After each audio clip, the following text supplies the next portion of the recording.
மகளிர் உரிமை தொகை திட்டத்தில் பணியாற்றிய தாசில்தாரர்கள் உள்ளிட்ட அதிகாரிகளுக்கு சென்னையில் இன்று பயிற்சி முகாம் நடைபெற்றது. கலைஞர் மகளிர் உரிமை தொகை திட்டம் கடந்த 2023ஆம் ஆண்டு செப்டம்பரில் இருந்து செயல்படுத்தப்பட்டு வருகிறது. இந்த திட்டத்தின் மூலம் 1,14,00,000 பெண்கள் பயன்பெற்று வருகின்றனர். இத்திட்டத்தில் தகுதி வாய்ந்த சில குடும்ப தலைவிகள் இன்னும் இதில் இணையாமல் உள்ளனர்.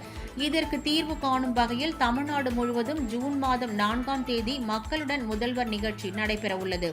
அதில் விடுபட்ட பெண்கள் ரூபாய் 1000 மகளிர் உரிமை தொகை கேட்டு விண்ணப்பிக்கலாம் என்று முதலமைச்சர் ஸ்டாலின் அறிவிப்பு வெளியிட்டிருந்தார். அதன்படி தமிழ்நாடு முழுவதும் 9000 இடங்களில் முகாம்கள் நடத்த ஏற்பாடு செய்யப்பட்டு வருகிறது. இதற்காக இத்திட்டத்தில் பணியாற்றிய தாசில்தாரர்கள் உள்ளிட்ட அதிகாரிகளுக்கு சென்னையில் இன்று பயிற்சி முகாம் நடத்தப்பட்டது. ஒவ்வொரு மாவட்டத்திலும் மக்களுடன் முதல்வர் முகாம் எங்கு நடத்த வேண்டும் என்ற விவரங்களும் அதிகாரிகளிடம் தெரிவிக்கப்பட்டுள்ளது.